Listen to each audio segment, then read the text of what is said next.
Well, Jared, thank you so much for joining me on the highest level today. You are currently on the broadcast team for the Texas Rangers, and we're going to get into your career in depth here in a moment. But I want to take you back and just find out, where did your desire for broadcasting come from? I think so. Evan, first of all, thanks for having me. I grew up in a very athletically inclined family. My grandfather was a high level athlete in South Africa. My father was played in what was the professional soccer league in South Africa, and both of my older brothers were really gifted athletically. And my brothers are 11 and 13 years older, so they had kind of established some of their interests when I was born, and definitely wanted their baby brother to like some of the things that they liked. And I think I just did organically. I don't think anything was forced upon me, but I knew, whether I realized it or not, I think I was developing interests at a very young age in a life committed to the athletic world. And I think, like a lot of kids, I wanted it to be as an athlete. And I certainly went to sleep thinking that I was going to be, it wasn't like, which professional sport would I play? It's like, man, can I balance all three? Like what are the Mavericks going to do when, the Rangers have a game? Am I going to play? Deion Sanders kind of did both. And but then eventually you realize that these guys are just the elite of the elite of the elite. And it just wasn't in the cards. And so it was right around, I'd say that I probably knew earlier than sophomore year of high school I wasn't going to play professional sports. I think it was around sophomore, junior year of high school I realized that the route to play college sports might not be what was best for me long term.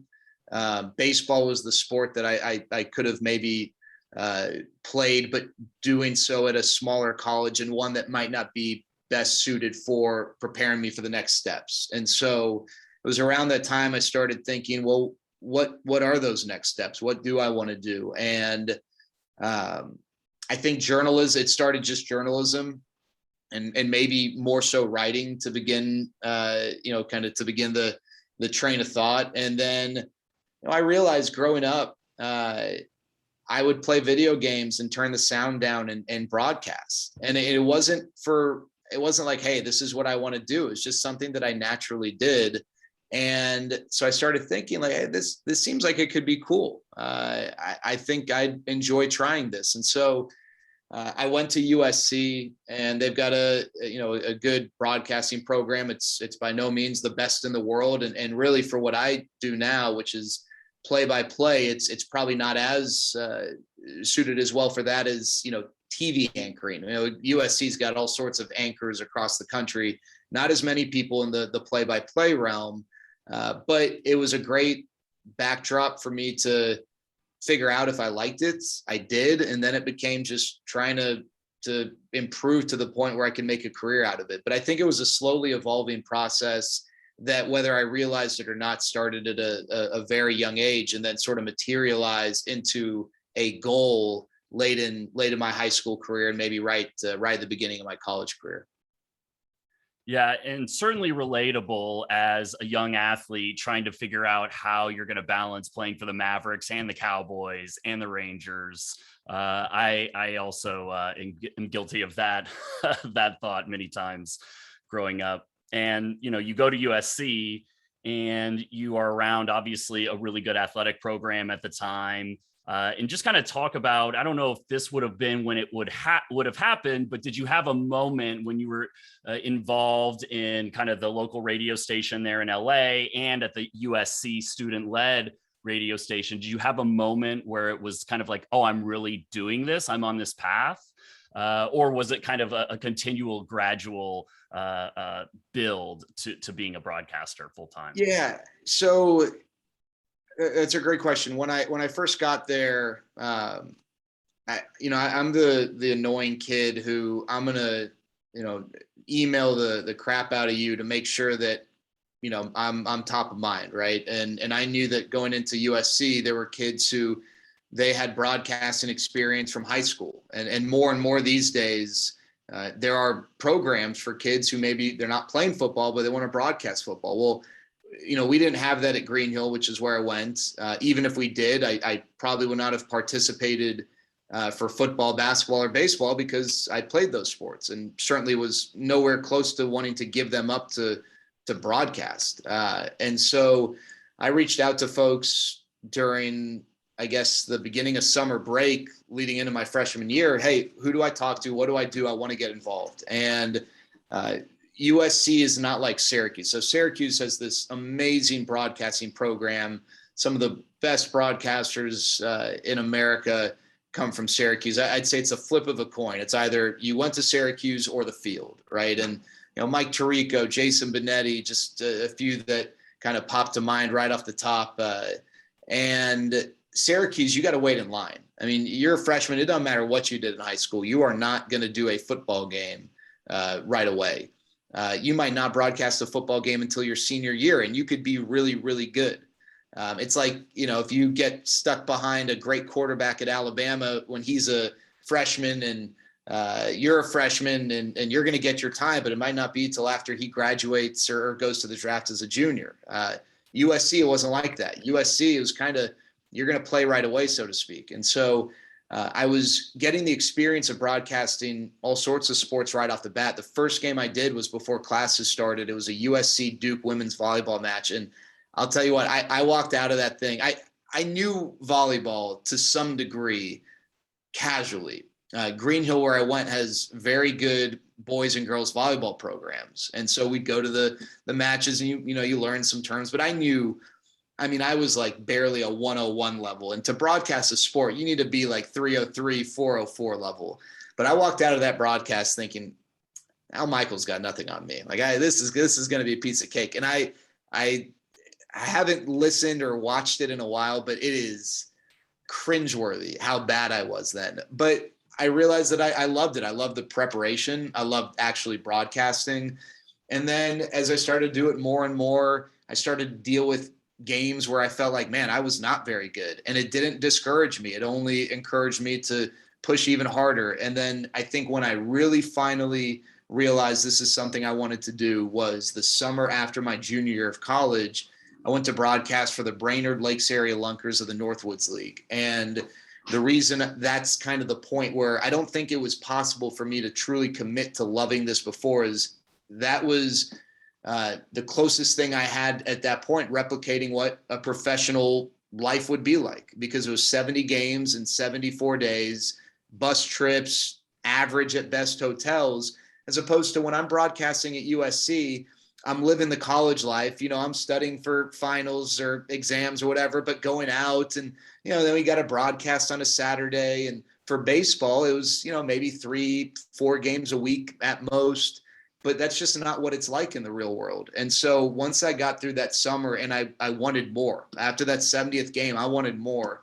That's when I was like, okay, I think this really is something that I want to and mentally am capable of pursuing. It's just now a matter of whether or not I'm any good enough to get a job and to keep getting jobs. Yeah, and that's really cool. Just the fact that you were able to put yourself in that situation, like you said, to replicate what this is going to look like in a professional sense. Because you're right, like you're in college, there's a lot of other things going on versus the actual practice of doing it as a professional.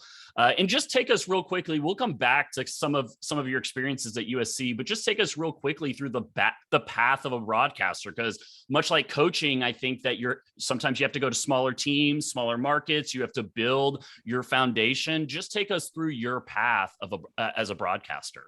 Yeah, the first thing I'll say is, and this was one of the big kind of like light bulb aha moments that I had. Probably it wasn't until my senior year of college, and all the clues were there for me to pick up on this freshman, sophomore, junior years of college. And I wasn't mature enough to know what I was looking at here. But I would always ask Evan, I'd speak to a broadcaster. I would spend lots of time reaching out to various people in the industry who had various roles. So not just play-by-play broadcasters, not just sports talk show hosts, but sometimes even people who weren't on air, but were hiring those people or whomever. And I would always ask what their path was. And I never, unfortunately, I didn't ask that question with this open mind of just listening and learning to what they did. I did. It wasn't like I ignored what they said, but my goal out of it was not just, hey, I can take something away from any path. It was what are the consistencies? What is that one perfect path? And one of the things that it's a strength and a weakness. I'm very type A. I schedule kind of regimented. I like to know, A to B to C to D. But in broadcasting, as I'm sure is the case in a lot of arenas, there isn't just one path.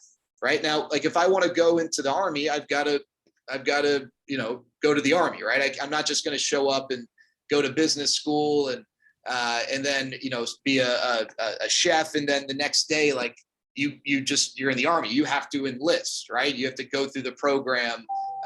But with broadcasting, I mean, there isn't one right path.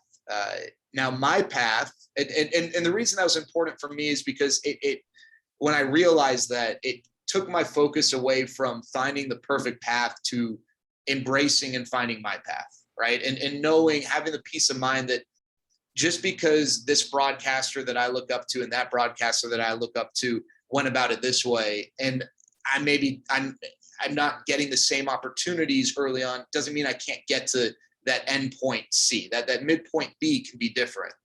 For me, I think there are two general schools of thought for play-by-play or any on-air. One is you grind it out at the small town station or market, and you keep moving up and you move up and you move up.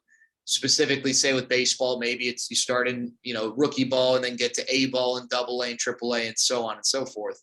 And then there are other people who they just start in a major market in a non-on-air role or a limited on-air capacity and try and move up that way. I think there are benefits to both. I think there are challenges to both. Mine was sort of a hybrid. I started the minor league baseball route out of college. I spent one summer in Great Falls, Montana, which is about as cliche of like the small town, bad bus trips, bus breaks down in the middle of the mountain, driving within Montana, staying in a Motel 6. And I think it was Idaho Falls or Casper, Wyoming. I mean, it is everything you hear about when it comes to the minor league baseball life. And then I spent 2 years in Midland, Michigan, which was, not a big market, but certainly not the same as Great Falls, Montana. And that was a really unique opportunity because it wasn't just minor league baseball. It was minor league baseball. It was hosting a sports talk show, an afternoon drive. It was doing Division II college football and ultimately Division I women's college basketball, all kind of rolled into one because of the unique dynamics of that job and the group that I worked for. Technically, the ownership group of the baseball team owned this radio station, and that's why it was encompassing of more than just baseball. And that opened up an opportunity for me to come back to Dallas earlier than maybe otherwise would have been available. I wasn't going to be at 23 years old on the Rangers broadcast. That just wasn't in the cards. I was probably going to have to spend more time in the minor leagues and move up to Double A and move up to Triple A. But I had spent time in early college interning at the Ticket. The Ticket is, has been a mainstay in DFW for decades. And my boss, when I was an intern at the Ticket at the time, was also running the ESPN radio affiliate due to interesting business decisions made by ESPN to basically release control of their owned and operated regional radio stations. And so I maintained a relationship with this gentleman. His name was Jeff Catlin. He still runs the Ticket to this day. And he sort of created an on-air role for me to come back to Dallas, but I'd be giving up play-by-play in baseball. And I was okay with that at the time. I just wanted to move back to a major market. And at that point, I bet on myself. It was a part-time job, no benefits. I was like a year and change away from needing to, I couldn't be on mom or dad's insurance plan anymore, but I wasn't guaranteed anything. And I had some lucky breaks. And then 9 months later, I am a part of the Rangers broadcast team. But I didn't do the start in a major market thing. I didn't do the grind it out for 10 years, climbing the ladder. It was sort of a ton of really good fortune and a little bit of both approaches. And that's sort of how I ended up back in DFW broadcasting and for the most part, the capacity in which I am today. It's so cool to hear you kind of talk a little bit about your path, because I'm listening to you and I'm thinking about how much coaching parallels what you just described.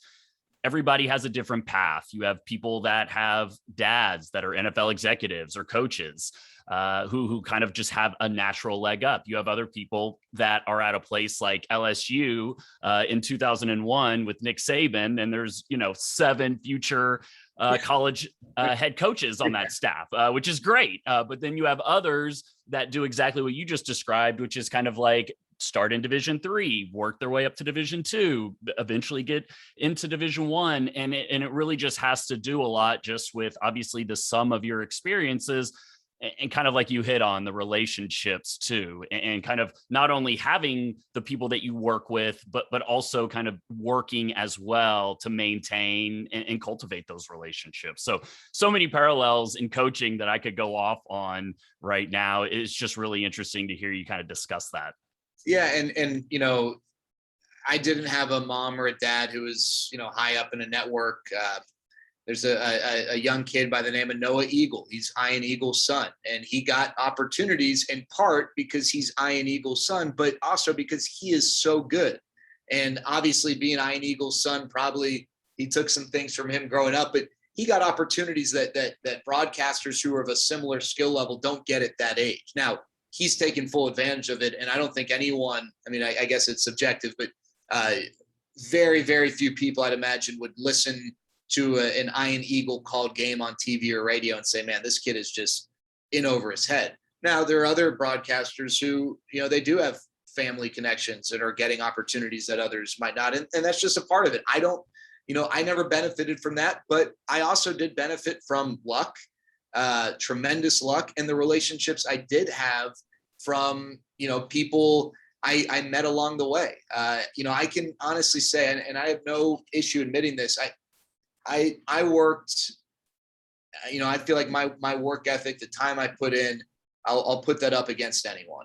But I also know that if there was a draft of broadcasters in my graduating class or whatever, not at USC, but around the country, I wasn't going to be a first round pick. I don't have the, that booming voice. I don't have the, the Brad Pitt looks that just fit perfectly on TV. I get that. But I did benefit from relationships I cultivated along the way. And I would not be in this position if it weren't for those. Did I earn it? Yeah, I guess to some degree I earned it because I worked hard. I put in the time. I care about my craft. And, I've done the things I believe that have helped get me to this position. But I could have done the exact same things and had different relationships and not be here. I could still be in Midland, Michigan, going on year number 9, trying to get out of there to the next thing. And so some of it's not in my control, just like in coaching. You never know which, you've been on so many staffs, right? With so many different, not only players, but coaches. And you never know which coach you just jive with, and he ends up getting a head coaching gig and he wants to bring you along versus the guy that, maybe you end up being great friends with and he fizzles out and that relationship doesn't carry you. And that's not to say that, and you obviously know this, but it's not to say that you were more or less deserving. It's just the way that the chips kind of fell for that particular dynamic in that particular part of your life. Oh man. Yeah. I agree with this so much. And I think a lot of times it's wrong not to acknowledge the role that luck plays, whether that's being at the right place at the right time, or maybe you're doing a summer internship and the person above you leaves 2 weeks before the start of the season and you get an opportunity. Things like this happen all the time. And I think I go back to a thing I heard in coaching way back decades ago. Who gets you the job. What keeps you there or elevates you to the next job. So it's kind of this combination. It's not just, oh, well, he's so-and-so's son, or this is so-and-so's daughter. It a lot of times, yes, that gets you in the door, but nobody's going to put up with somebody who is a jerk, or somebody who doesn't prepare and can't cut it at that level. So you kind of, you rise to your level of competence or incompetence. And just because you have a leg up doesn't mean that over the long run that you're going to experience any less success than anybody else. So Absolutely. I think it's good that you acknowledge that. And let's just take a moment for a second. You know, your broadcasting career, you've done college, minor league, now obviously in the major leagues. What has been the highlight of your broadcasting career so far? Well, I mean, I think it's tough to boil it down to one thing. Evan, I'm friends with your cousin Ben, and we grew up together, and he'll tell you that when, I mentioned earlier, it was probably mid to late high school. This is what I wanted to do. Right. And I'm doing it.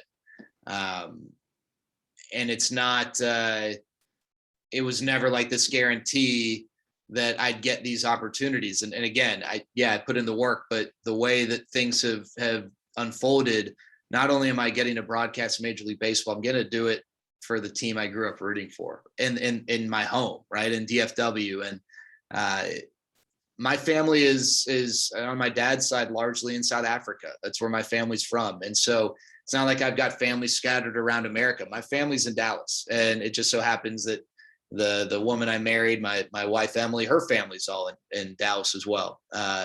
So to be able to call DFW home still and do so while getting to do exactly what I want to do. I know some people chase the biggest market. I'm fortunate I grew up in a big market. DFW is a top 5 market. This is not this is certainly a destination market. And gosh, I mean, we can probably have a conversation just about, I had no control over where I was born, right? Like whether you want to talk about being born in America versus being born in Kenya and the advantages there, or just for me specifically being with what I want to do. I wasn't born in Great Falls, Montana, where my connections were largely in Great Falls. I was born in DFW, a major market. I made connections here. I think if I had to pick one highlight, the future answer to that is when the Rangers win the World Series and being in the booth for that. We're not there yet. But driving from, my dad's been a huge influence on me, and that's without any broadcasting experience of his own, just that he always supported me, never discouraged me from chasing my dreams, even though, gosh, I'm not a dad, but I imagine if my son told me that he was entering the world, taking a job that was going to pay him $400 a month, and then the next job was $21,000 a year, like I'd have some stresses of, man, like, is my son going to be able to support a family, support himself? And my family did not. I don't come from a family where mom and dad were able to bankroll me when I got out of college. And there's nothing wrong for those for whom that is the case. That just wasn't my reality.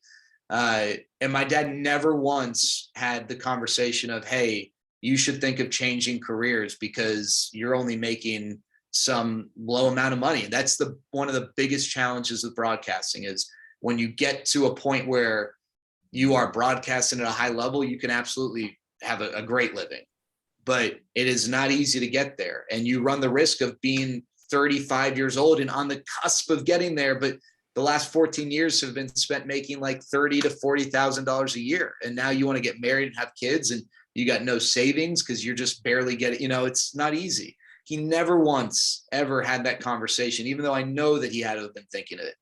And he would drive me, if I was going back to LA, we'd 20 hours in the car to LA, he would drive me, or LA to Minnesota back to LA to Montana, whatever, all these long drives when I would move.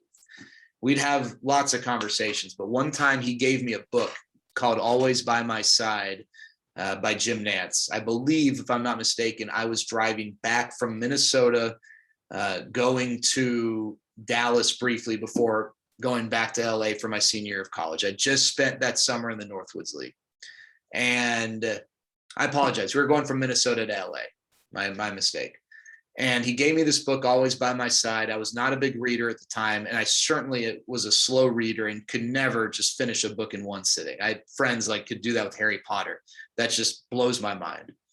And I read this book. I read it start to finish, and the book's about Jim Nance's career, but also the relationship he had with his father and his ability to bring his father along to the Final Four and the Masters. And I made a comment to my dad afterwards. I said, if I ever broadcast a major league game, I want you there with me for that first game. And I said it, I meant it, but I don't know that I believe that I would ever get that chance. You know, you just, in that part of your life, unless you just got this amazing confidence bordering on arrogance, which I didn't have, you'd think I'm one of a million. Like, why am I going to get that opportunity? Well, lo and behold, I did. The first game I ever got to do play-by-play for at the major league level was July 7th, 2015. The Rangers were playing the Diamondbacks, and I asked John Blake, who was and still is my boss, executive vice president of communications with the Rangers, who was there when I was an intern with the Rangers and is a huge reason why I'm in the role I'm in. I asked him if my dad could be up there with me because of this promise I made, and he allowed it. And my dad spent the entire game with us. And I was calling the game with Matt Hicks, Eric Nadel, who's also a part of our broadcast team, Hall of Famer, a legend. He was taking time off, so that's why I filled in. And that memory of spending that day, that was my major league debut, right? And it's not the same as a player, but for me, that was a special moment. And to be able to share it with my dad is something I'll never forget. Absolutely incredible. I'm getting a little emotional listening to you from the sense that I can really relate. And I wanted to be the head coach at the University of Colorado or the Dallas Cowboys, and I never got those opportunities. And I think sometimes I would have tendency to look back on my career and think, man, like I didn't accomplish all these things that I got to accomplish. But when I look back on my career now, I think about the moments similar to what you just described. That I was very fortunate to be able to share coaching with my family and have them there. They weren't at every game, but they were able to come out to LA and be on the field at the Rose Bowl. They were able to be on the field at Cowboys Stadium when the Dolphins played the Cowboys. And those are the things that I really treasure the most out of my career. And I appreciate you sharing that story because I think that it's a great reminder as to, you know, there is a lot of glamour associated with being in sports, period, but especially being around professional teams. And I think that kind of just drives home the point that it's the relationships and specifically, you know, the family, the people close to you that you can share those experiences with.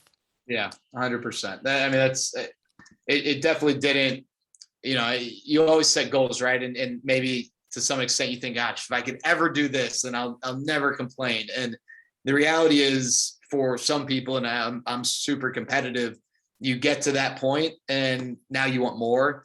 And I definitely am not just satisfied with that moment, but to have that moment, no matter what happens the rest of my career. And after that game, no matter what happened the rest of the way, to be able to fulfill this promise I made to my dad, who sacrificed so much for me and our family, to just be in a position where this was even a possibility. It's something that meant the world to me. I think it meant the world to him, and something that is more valuable than any material accomplishment or thing of that nature. Yeah, when the Rangers win the World Series, that will be cool. But I'll say it right now that I'm gonna bet that will still stand as the highlight of your career.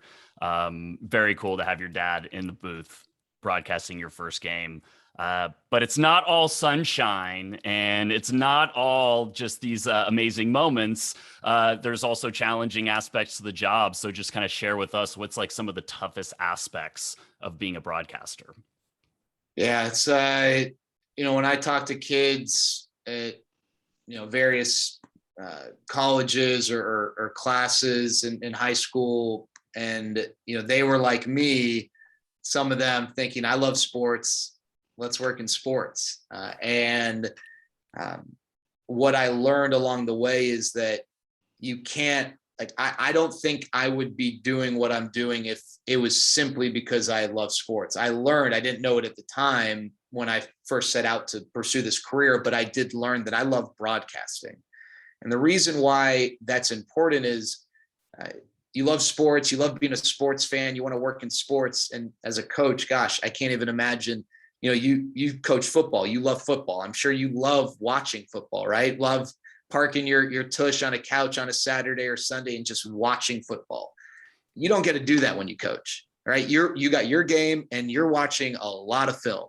All right. It's rare that you probably got to enjoy a drink and a nice meal, some wings, watching the big game of the week with friends. And it's no different as a broadcaster. I do get the opportunity to be a sports fan, but I can probably tell you more opportunities I miss out on being a sports fan because I'm broadcasting than opportunities I get to be a sports fan. And don't feel bad for me. I consciously make this decision every day to follow this path and this dream, but it does stink. Baseball specifically, not that for a coach, certainly football. I mean, that's every single day you're doing something, but for a broadcaster in other sports, you maybe get a little more free time.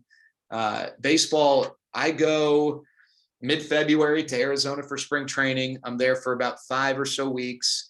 And then the season goes from, late March or the beginning of April until the end of September. And that's if you don't make the playoffs. But from that moment, I leave to go to Arizona for spring training.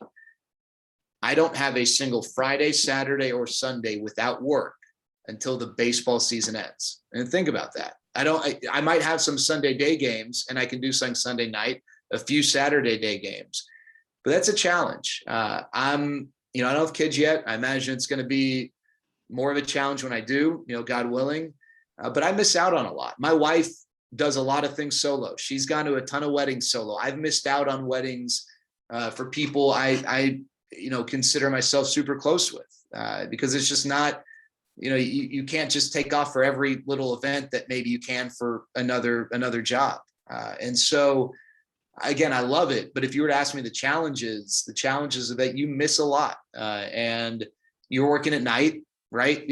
Sports are at night typically, especially baseball. So my wife, for instance, she has a more traditional 9-to-5 job. So she's working maybe when I'm not, and I'm working when she's not. And so we go stretches where it might be I'm in town and we live in the same house, we're married.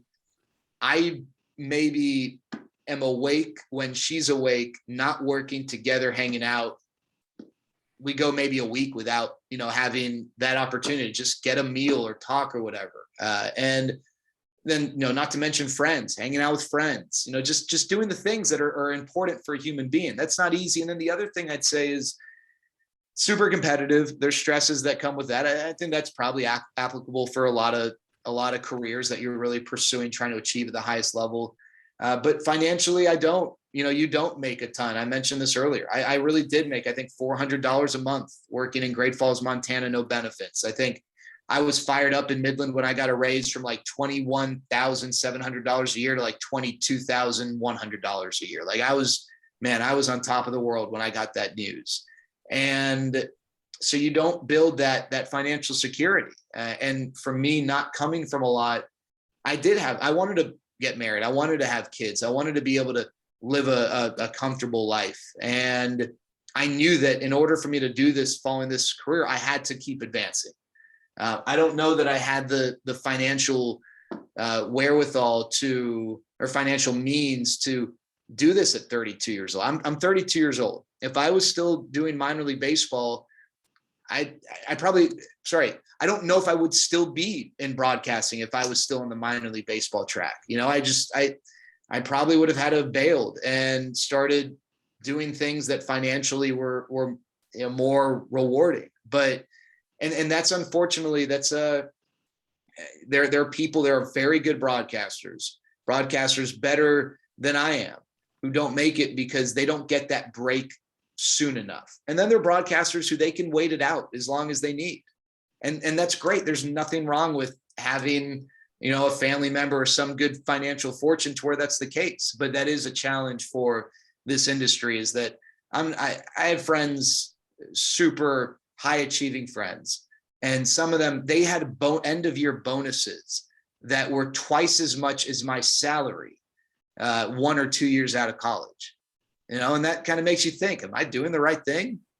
And so it's just the stick-to-itiveness, right? You gotta love it. And it weeds a lot of people out. And there are a lot of challenges that it's not as glamorous as show up to a sporting event and get a free ticket to watch these amazing men and women compete. There's so much more that goes into it. Very cool insight into the life of a broadcaster. And obviously, when we had connected, I kind of told you I'd love to start the conversation and get your perspective on kind of like some of the teams you've been around, some of your experiences working with leaders and great teams. And I know in college that you were involved with the USC baseball team. So you always haven't just been a broadcaster. You also have experience on the other side, working in the office, recruiting, working with the coaching staff. Kind of just share your point of view as a broadcaster and the perspective that you get to have on these teams that you work for. Yeah, I think one of the coolest things that I have the opportunity to do is speak to and get to know people who are from an athlete side. I mean, they are the 1% of the 1%. If you're a major league manager, NFL head coach, whatever, I mean, there are 32 NFL head coaching jobs in the world, right? And maybe some kid in New Zealand isn't striving to get one of those jobs, but it's not easy to be, whether it's an NFL head coach or just on a coaching staff. And to meet and interact with these amazing people, it's some of them are so fascinating. The way they process things, their thoughts, their abilities, their talents. It's not hard. Some of them, it's not the case, but for a lot of them, it's not hard to realize why they have achieved what they've achieved. And I'm always fascinated as a sports fan. There's so many things you're like, why'd you do this? Or why'd you call that player, cowboy? Why'd Mike McCarthy call a timeout then? And sometimes they make mistakes. They're humans, right? But a lot of times these decisions have reasons that are not evident on the surface. And when you actually get the true answers, it's, wow, I didn't think of that.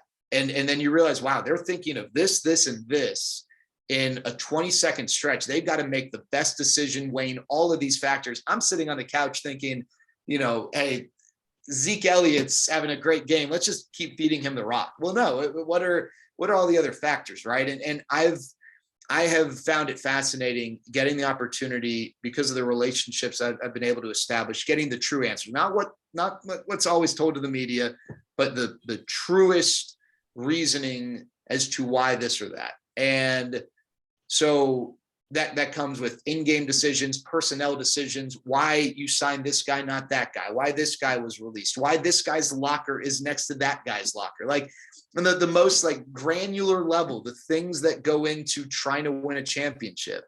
And I this is a very general way, and there's certainly specifics, obviously, but I just think it's what I've learned is that you think but you really have no idea. And there's not one right group of decisions that need to go into a bigger decision, but there is it's like a buffet, right? You've got 30 different entrees. And to make the decision that I want to make, I don't need to just choose from these 5 entrees. I mean, I could go any route, 32 NFL head coaches, 30 major league managers, 30 NBA head coaches, we have 30 NHL head in whatever sport, whatever. They're all trying to achieve more or less the same thing, but the way they go about it can be totally different. The things that they value, the things that they find to be most important, the things that, their core beliefs and philosophies. And I think that, and just general leadership, to me is fascinating, and getting to experience it through the lens of various players, coaches, general managers has been absolutely fantastic, absolutely fascinating to me. Yeah, incredible. And I too, as a young coach, really loved this aspect of kind of being on the inside and getting to see a lot of what goes into these, decisions that you make in the span of 20 seconds, but there's an entire week, if not an entire season of decisions that are happening behind closed doors that nobody really has any clue about what's happening. We could probably spend another 2 hours, maybe an offshoot podcast on Mike McCarthy game management. So maybe we'll shelve that for the creation of our new podcast. But I agree with you. I think a lot the really good coaches, the really great leaders that have extended success for a long period of time, they look completely different, and they can be from different sports, but they're all doing the exact same thing. And the keynote I'm giving right now is around this idea in the NFL and how Pete Carroll and Bill Belichick operate completely differently. They approach players completely differently. But when you pull it back far enough, you actually see that they're actually doing the exact same thing. Just because one is a certain way with the media, or the one is super energetic and optimistic with his players, doesn't mean that they're complete opposites. It just appears that way from the outside. And to that point, you were a broadcaster for the USC football team while Pete Carroll was there. So share with us, what is Pete Carroll really like, and any stories that come to mind during those 3 years at the end of Pete Carroll's time there at USC? Yeah, it's not hard to watch a Pete Carroll practice or just see him on campus and understand why he's had success at the NFL level and obviously had success at the collegiate level. He is a dynamic personality. And that's, you mentioned Bill Belichick. Bill Belichick's, no one would ever say dynamic personality, right? And just furthers your point, can go about it two different ways, but get to the same endpoint.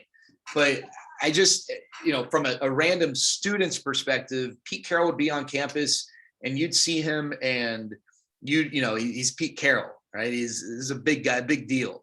And you'd look and say hi, and he would say hi to you and engage with you in those 2 seconds when you're walking past one another on campus in a way where if someone else didn't know any better, they would think that you had a relationship with Pete Carroll. He knew who you were. I mean, he had one of those personalities where, he made everyone feel important and carry that over, to the football field.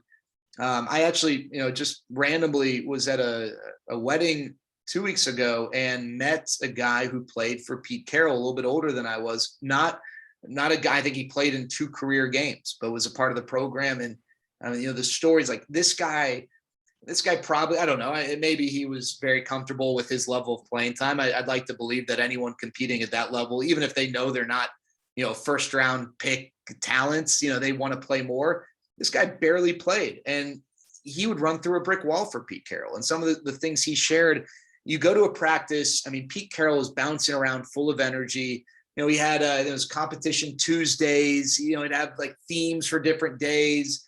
But what's clear is if you were to really take a step back and deconstruct it, Pete Carroll had his core beliefs, his core philosophies, and he didn't project them on you by simply standing up and saying, we're going to compete, we're going to do this. No, he put you in positions constantly to carry those out. And if you didn't, then you sink or swim, right? The energy part of it, the swagger.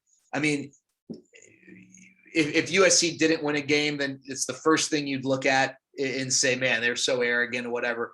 But my goodness, Evan, it was awesome. We'd go on the road and I wasn't puffing my chest out as a little broadcaster, but it was so cool to see this. The football team would go somewhere and wow, that's the USC football team. And the way that they carried themselves. And that wasn't a mistake. It was by design. Pete Carroll projected that confidence and bordering on arrogance that helped USC win games before the ball was even kicked off, and I just think the thing for me though with Pete was how dynamic he was, how energetic, how engaging. He got his guys to want to play for him. And, we talk about, I know in different sports and how things have evolved, being a player's coach versus, being a strict enforcer, the Tom Coughlin versus the Pete Carroll, the Bill Belichick. Tom Brady and Bill Belichick accomplished a lot, but look at their relationship versus, say, a Greg Popovich, who's also kind of a hard ass, but Greg Popovich and Tim Duncan's relationship compared to Bill Belichick and Tom Brady's. And not to say that Belichick and Brady, are forever enemies, but it's clear that it's not like they've got this tight relationship that other stars have had with their head coaches. And but with Pete, you have that. I think players, one of the early challenges for Pete when he took over the Seahawks job was upsetting some of his USC players because he didn't draft them. I think of Taylor Mays, who was highly regarded at the time, but Pete Carroll took Earl Thomas. And I mean, heck, right decision, right? Look at Earl Thomas's career versus Taylor Mays' lack of a career, really. But I think where Taylor Mays has said later on, he didn't think anyone could believe in him any more than Pete Carroll. So if Pete Carroll didn't draft him, what I don't get it. But Pete instilled that belief in every single one of his players. And that's something that I don't know that I've seen to this day accomplished as effectively as I was able to witness Pete do while at USC.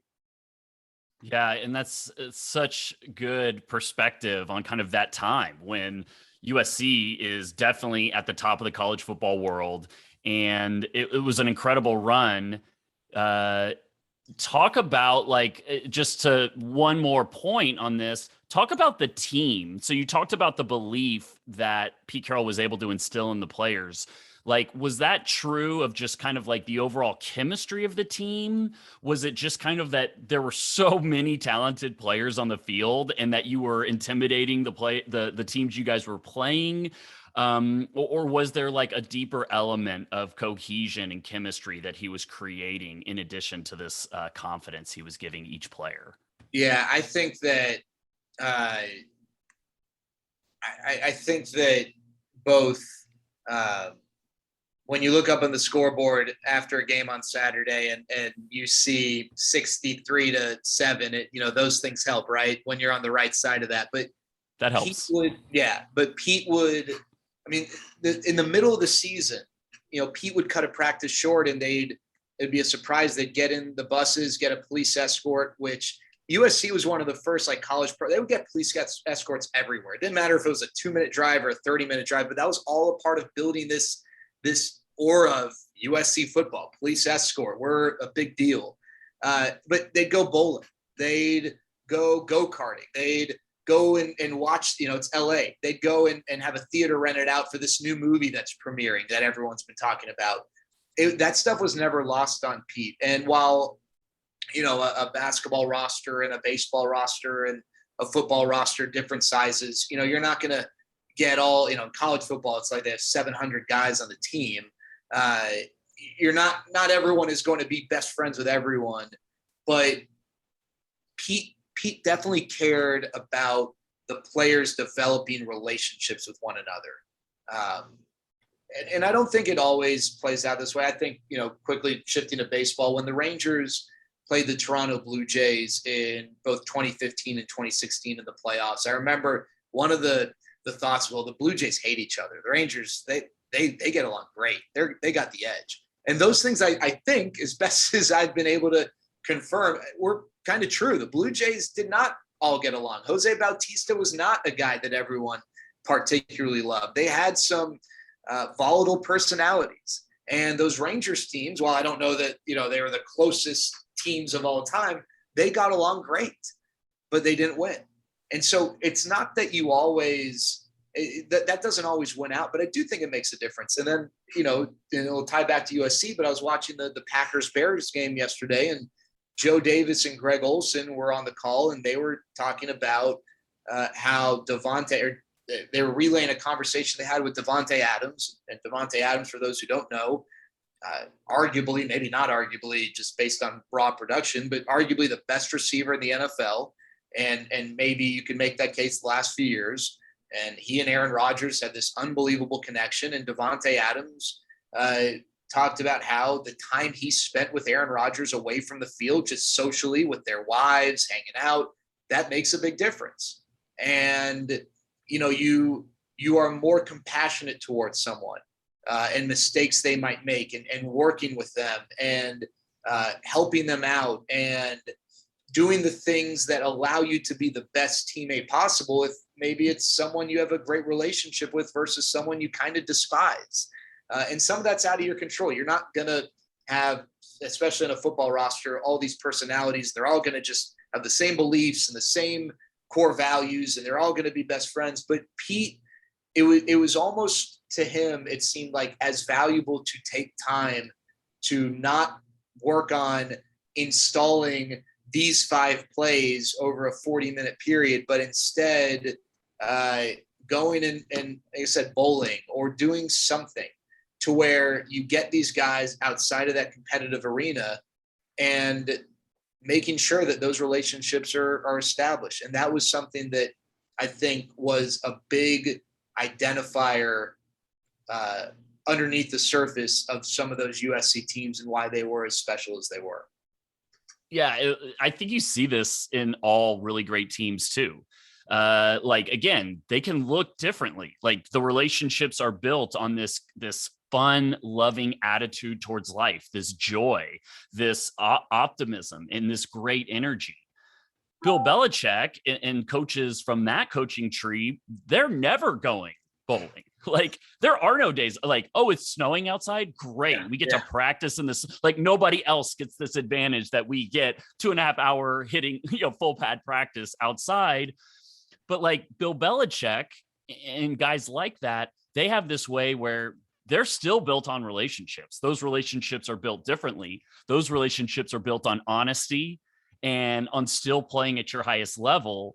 But that is like the thing that you always hear from the people that play for the Patriots or play for like the Spurs. You mentioned Greg Popovich earlier. It's like, man, he is treating Tim Duncan and Tom Brady the exact same as he's treating like the lowest guy on the team. And the same is true for what you're describing with Pete Carroll, where it's consistent throughout. And I think the biggest thing you see in those leaders is they have a core belief to how they lead and how they want to build their team, and they follow that, and it's non-negotiable.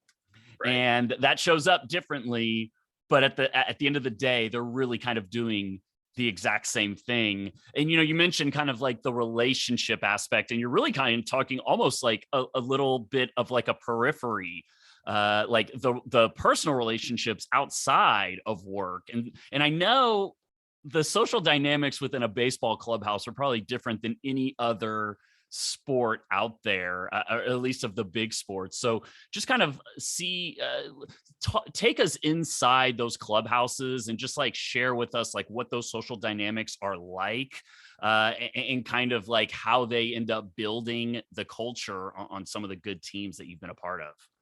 Yeah, I think, one of the unique elements you're referring to is that, the cultures and NBA locker rooms are maybe starting to become more and more like this. The NFL, the guys not from America, certainly not from North America, are few and far between.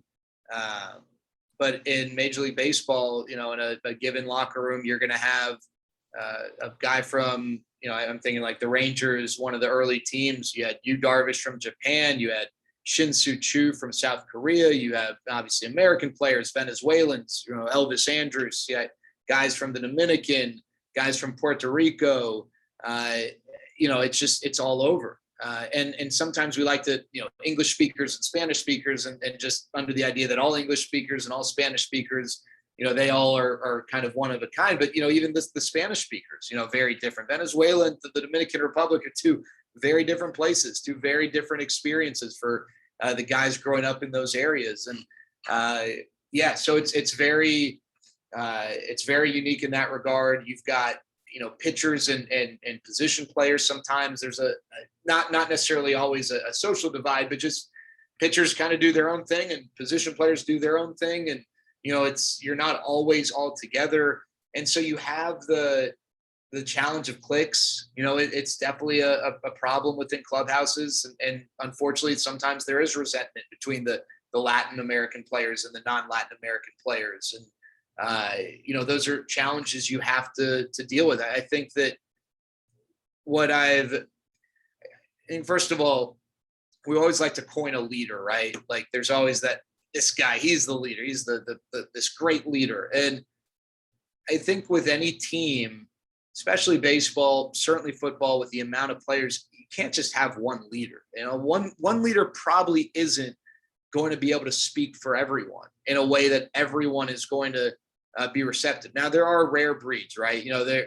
There are guys who maybe they have those engaging, charismatic qualities, and they can connect and relate to everyone. But the best clubhouses that I've, and I just finished my 7th year, unfortunately 5 non-playoff seasons, 2 playoff seasons, but the 2 playoff clubhouses, and what I've learned from the preceding teams, they had multiple guys. They had guys who kind of could represent each group had representation. And then there's also kind of I think the coaching staff plays a big role in this. I don't think you can always look at it as the players in a vacuum. How do the coaches allow the players to function by themselves? Is there a dynamic of fear that's created by a coach that maybe limits the development within the clubhouse? Is the coach constantly wandering through with this militaristic, enforcer look, or is the coach sitting in his office, door open, so if you need him, that's great, but you guys do your own thing. You guys create your own culture. Police yourselves. This is what's important. As long as you color within the lines, I'm cool with it. I think there are different styles, and I think that in any setup, you're talking about core values. I can sit here. I can stand on a podium, introductory press conference. Say I'm, new head coach of the USC. USC needs a new football coach. They're gonna. My core value, this is what we believe in. This is USC football, and that's great. You know what? When you haven't played a game, when you haven't had to cut someone, when you haven't had to bench a guy who thought for sure he was going to start, when you haven't lost a game or been upset by a team that was way worse than you, when you were favored by 20-something points, you can tell me about your core values and what you believe in all you want. But until the proverbial get hit in the mouth, and how you maintain those values and your ability to enforce those, that's what, to me, can separate teams, coaches, clubhouses. How do you react in conflict? Because there are a lot of great coaches out there who they are bad. They're great at so many things, but they can't handle conflict, or they don't put the right people in position to handle conflict if that's not their strength. And so, again, to long answer long, and I'm really good at this, the long answer thing, but I think the best clubhouses are the ones who are able to deal with internal conflict, whether it's this guy was looking at this guy's wife wrong, or this guy just lost his starting role and he's pouting, but we still need him. And how are we going to deal with this? Or, this guy's mad that this guy isn't playing hard enough and they almost came to blows in the clubhouse. And how are we going to deal with this? I think and then when you're in a 7th and all of this, and you now have lost your 7th game in a row, and everyone in the media is talking about, are they blowing their lead? Whatever, blah. That stuff's not easy. And I think dealing with conflict and putting yourself in a position to do so is so important. Yes. And I want to know, you've been around these teams, some that have been really good and some that haven't been good. What do the best coaches and leaders do in terms of building that resiliency in their team and addressing that conflict head on? Yeah, that's a great question. I'm going to use an example I got. I hate the Houston Astros. I really, really do. It's like sports hate to the nth degree, but I'm going to use an example that Steve Sparks, who's former Major League pitcher, current broadcaster for the Astros, shared with me a couple years ago. We were talking about it was 2019. The Astros, they didn't win the World Series that year, thankfully. But that still, to me, since I've been in Major League Baseball in 2015, that is the best team that I've seen. It's not even close. They didn't get it done at the end of the day, but I think what they accomplished, large sample size, pretty impressive. And we were talking about the dynamics of the clubhouse, and I was asking about AJ Hinch, the manager, and George Springer, who was probably not the alpha leader, but he was kind of like if this makes sense, the social leader. He was the guy. He wasn't maybe the guy who's going to be in the front line, ready to go to war. Not that he wasn't prepared to do so. That was probably more Carlos Correa, but he's the guy that you would go to, right? Like if I'm getting called up my major league debut, George Springer is the guy who's going to wrap his arm around you and say, hey kid, it's going to be good. We're all in this together type of thing. And he was maybe the biggest voice in that clubhouse. And one of the things Steve told me was, I was asking about AJ Hinch and things he was doing. He said the best thing that AJ Hinch did as a manager, more than any lineup decision, in-game pitching decision, was he identified George Springer as the cultural, social heartbeat of that clubhouse early on. And he established a relationship with George Springer where it was basically, I will always get your back. I will never throw you under the bus to the media. You could be 0 for your last 37. I will always get your back. You always get my back. And they had this dynamic. And because of that, when players were unhappy with something, when the ship had the ability to go off course, George Springer was always there in the clubhouse getting AJ Hinch's back and making sure that things stayed on the straight and narrow. Because it's one thing if I'm the manager trying to sell you on something, my decision, you might roll your eyes. It's authority. But what about the guy that you look up to, your teammate? He's like, hey, man, no. We're going to be okay. All right. I believe in what AJ's saying. We're going to do this and that, whatever. I think that stuff's real. I think that's important. And I never heard it described in that way before, kind of having that one ally. I can think of an example on the flip side of a team, a story I heard where they were winning. This was a team that was winning, a team that ultimately went to the playoffs and had a very good season. But their head coach lost. I mean, he was doomed, and his death sentence was written earlier in the year when he lost that player who was the George Springer equivalent, because he didn't have the wherewithal to understand the importance of that dynamic and how, you do in some ways treat everyone the same, but in other ways you don't. And it's important to understand the differences there. And he called out that particular player, unfairly so, but that aside, that player was irate and he lost that guy. And because he lost that guy, he slowly lost everyone. And that you could have lost anyone else in that clubhouse and probably been okay. That was the one guy you couldn't lose. And he didn't have the experience maybe to understand the importance of that. And those two examples have always really stuck out to me. That's really interesting because I think of it in terms of like a coach or a leader getting everybody in alignment. And that's an interesting kind of similar take, but also different, right? Like there's one or two key people in any room. And I think, you can probably identify, as a broadcast team, it's two people. You're obviously in a competitive business. So like everybody's pretty competent and has probably really high competence. Like you can kind of get by when you only have a few people. But when you're talking about 25 people on a baseball team, 25 people on a hockey team, 100+ people on some of these college football teams, like you're never going to get everybody in alignment. There's some people that are there just because like their dad wanted them to play football or like they just were good at baseball. So like, this is just what they do, but they don't care. And to your point, I want to kind of like think about my own career now that you've said this and do some reflection, because I bet that on all the good teams I've been on, I bet that I can trace it back to one or two core players. And I know I've heard stories about this in like San Antonio with Tim Duncan. And I know this was true for the Patriots, not with Tom Brady. I'm talking 20 years ago with like Teddy Bruschi and Willie McGinnis. So I bet that that's another common theme that I haven't thought about. So that's interesting that you've noticed that there's usually one core partnership with a leader and a player. And what's also, I'll tell you, Evan, I think there are connections here.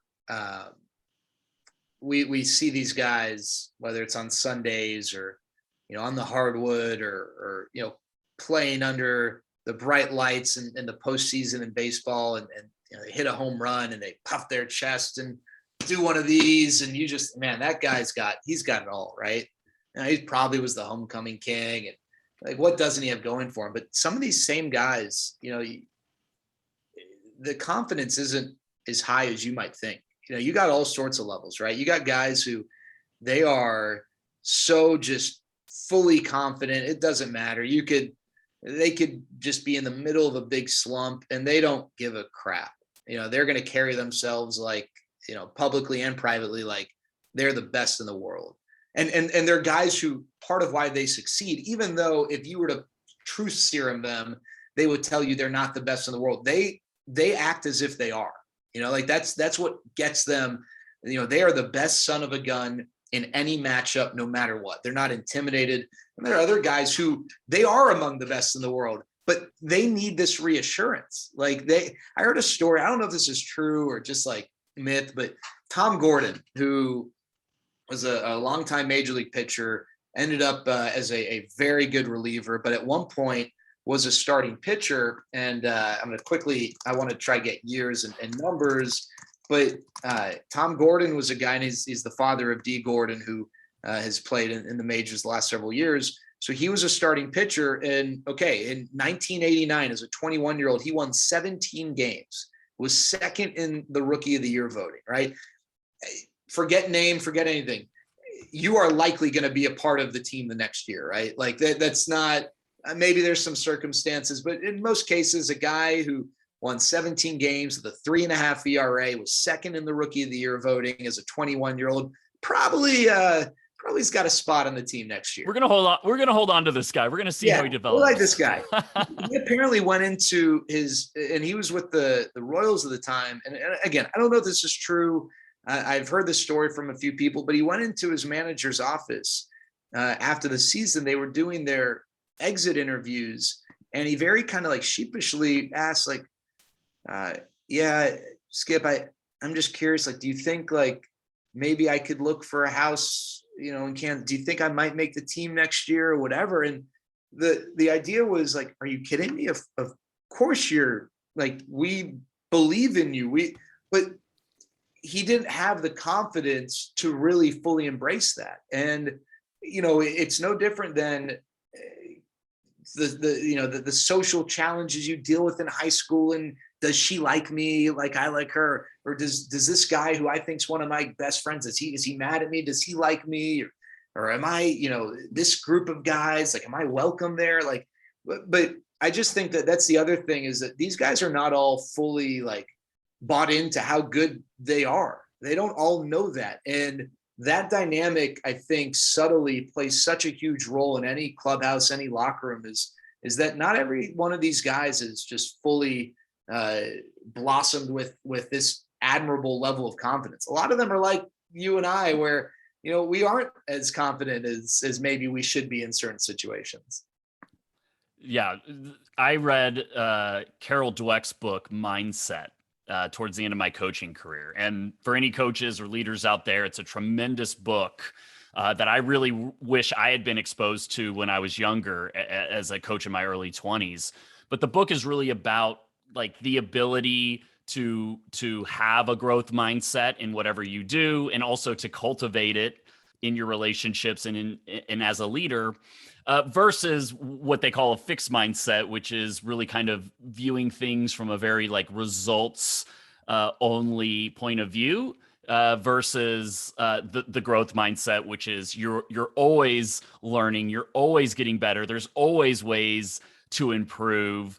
And that's kind of like what I'm hearing when you're talking. And I'm thinking there's so many players I've been associated with who are really, really, really talented, but they don't have that mindset piece. And this goes both ways, right? Whether you're successful or you fail, because when you fail, yeah, it's like, oh, am I good? Like I'm probably not good enough. And like, I want to avoid situations where I even have the potential of failure. But it also goes to like the success, like they don't have that ability to look at a success and pick out what they did wrong, and know that like, that's just one game. The next game is coming like right now. And I need to improve and get ready for it. And it's like an interesting dynamic, even with the most talented people that you would think would have zero problem with confidence. And really, it goes back to being so talented. And their entire lives have been driven by them being very talented, them having success. So it's an interesting piece, especially when you're talking about young players. Yeah, there's a Chris Woodward, who's the manager of the Rangers, shared with me a story of a guy who's no longer with the Rangers, still playing Major League Baseball. Has had a nice career. Nothing wrong with it. He's been, I think he's made an All-Star team, but not a Hall of Famer, not anywhere close to a Hall of Famer. Again, a nice player. And there's a thought in baseball that over 162 games, there's a saying, your numbers are going to be your numbers. If the last few years you've been a 260 hitter with 25 homers, you probably, no matter if you get off to a good start in April or not, you're probably going to end up right around there. That sort of thing, especially once you've, maybe gotten to the age where it isn't believed that you're still in a peak, like, improvement part of your life physically. And we're talking about this individual player, and he got off to a slow start or was slumping. And when Chris Woodward was talking about it, his response was a very kind of calm, cool, and collected. Oh, it'll be fine. My numbers are my numbers. My numbers, I'll get to my numbers. Which, on one hand, the fact that you're not hitting the panic button is a good thing, but his Chris Woodward's kind of responsible. But why do your numbers have to be your numbers? You're not Mike Trout, and even Mike Trout probably still wants to get better. Your numbers don't have to be. Your response shouldn't be my numbers are my numbers. Let me break it to you, pal. Your numbers aren't that good. Your numbers are why your career's kind of unfolded the way it's unfolded the last few years after, and I've never really heard it that way, because I've always kind of taken that thought as, oh, well, good for that guy. He's clearly, he's not allowing a bad stretch to impact him. And he knows who he is. He's not trying to be Michael Jordan when he's just BJ Armstrong.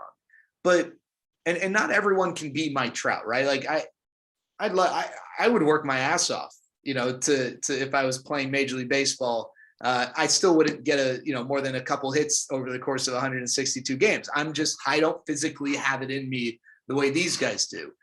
But the whole thought of being the best version of yourself, that's something I feel like I'm hearing more and more of that the last 5 or so years, more people saying that.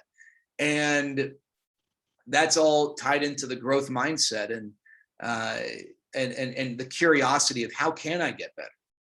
Maybe there's not a clear blueprint, but maybe you just went 4 for 4 with 2 home runs, but you recall that one pitch on a 1-0 count. You end up homering that at bat, but you fouled it off, and that's not a pitch that you're going to get away with fouling off very often. That's the pitch you got to take advantage of. And the curiosity, how can I be better at that pitch? And like, I think of Mike Trout early in his career, it was thought that he couldn't hit the elevated pitch, most commonly the fastball, and how he's gotten so good at hitting the elevated pitch because he, found these things and worked on it and had this growth mindset and wasn't content with the fact that he was already believed to be the best player in baseball.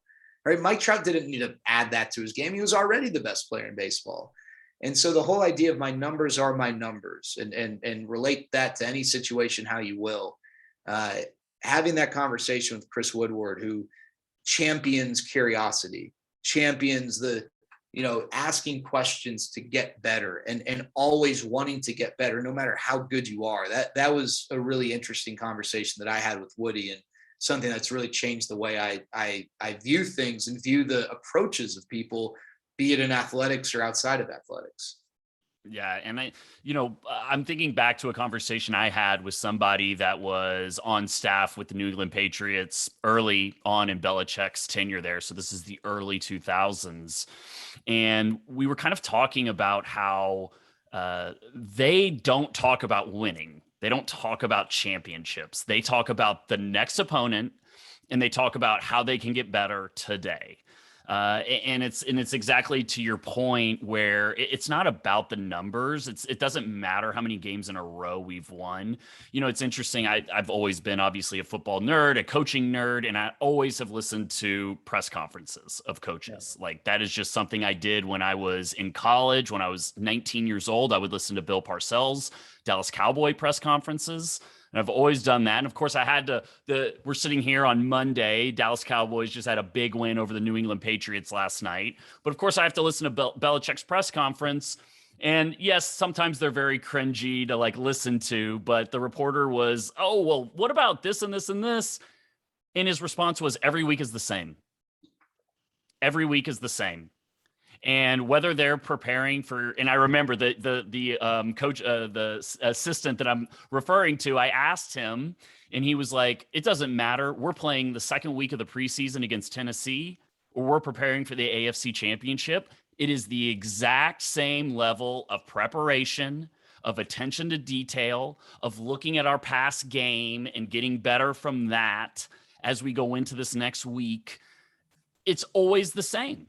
And so I just thought that was really interesting last night. Everybody, all the media personalities love to get on TV and be like, well, I just don't see it in Mac Jones. He just doesn't have the, Lamar Jackson athleticism, or he doesn't have like the Justin Herbert. It's like, these are once in a lifetime players you're referring to.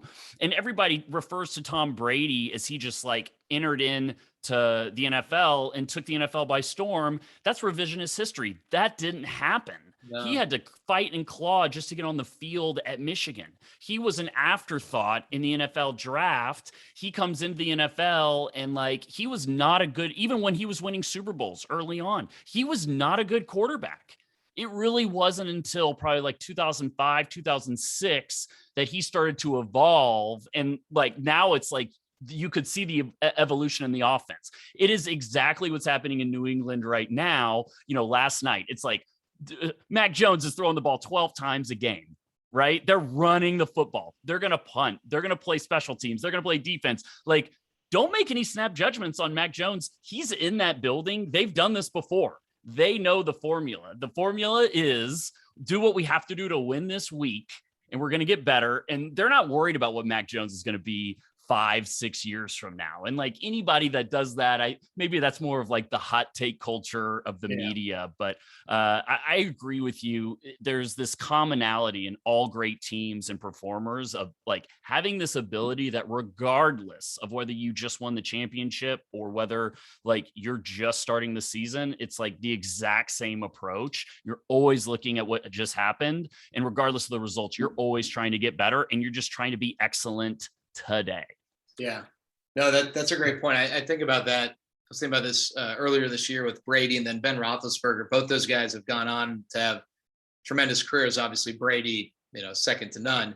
But they were, are they just bus drivers like earlier in their career? Like you would never consume the best years of Ben Roethlisberger and ever think that was a question. But when Ben Roethlisberger won that first Super Bowl, it was almost like they won it in spite of Ben Roethlisberger because of their tremendous defense. And Ben Roethlisberger then developed, and I think they had, it was like Willie Parker and Jerome Bettis on that team, great running game, Hines Ward. They had good receivers, but it wasn't until later on that, Ben Roethlisberger actually, I think it was like the Santonio home Super Bowl, they beat the Cardinals. I know James Harrison had the huge interception, but like, at that point, Ben was a stud, and Brady eventually became a stud. But you're right. I think it was before his 50 touchdown pass season, was 06, 07, whatever. I don't think he had thrown for 30 touchdown passes in a year, and I know it was a different time back then, but it wasn't like he, even once he took over and took over for Drew Bledsoe and really kind of, never gave that job back up. You're right. Like the Tom Brady that I think a lot of people think about is not the Tom Brady who was playing quarterback at the very beginning of his career. He was a good player, and obviously there was potential, but even now it seems like he keeps getting to some degree better and better. Maybe he can't do everything as well as he did 10 years ago, but he now is like the best version of himself. He is he is absolutely the best version of himself in 2021 as a 44-year-old quarterback, knowing his limitations, but also knowing his strengths. And he's able to shape the game around his strengths and mask his weaknesses in a way that to me is just like, I mean, I'm a huge Aaron Rodgers fan, and I for years would make the argument that if you put Aaron Rodgers on the Patriots, he'd have the same amount of Super Bowls that Tom Brady has. And maybe I still believe that. I don't know. But what I do know is Tom Brady's crossed this threshold where it's just like, you might not like the guy, but it is absolutely remarkable what he's doing. And he is that, I mean, that growth mindset, and that every year is the same. Every game is the same. Like he and Bill Belichick have demonstrated that. And maybe the reason why their relationship isn't, I hope that one day they can become close and have one of these great sit down, conversations, whether it's public or not. But I think they're very similar, right? I think like they butt heads because they are so similar. They have that same mindset, same mentality, and that's why they've had the success that they've had together and individually. Yeah, no question. And I think it's hard to like, there's such a combination of like the development of certain players and of teams, and it's hard to separate sometimes, like saying, oh, well, who's better? Well, like that's not what this is about, right? I think like why we're talking about this is because it's not about who gets the credit for all the Super Bowl wins.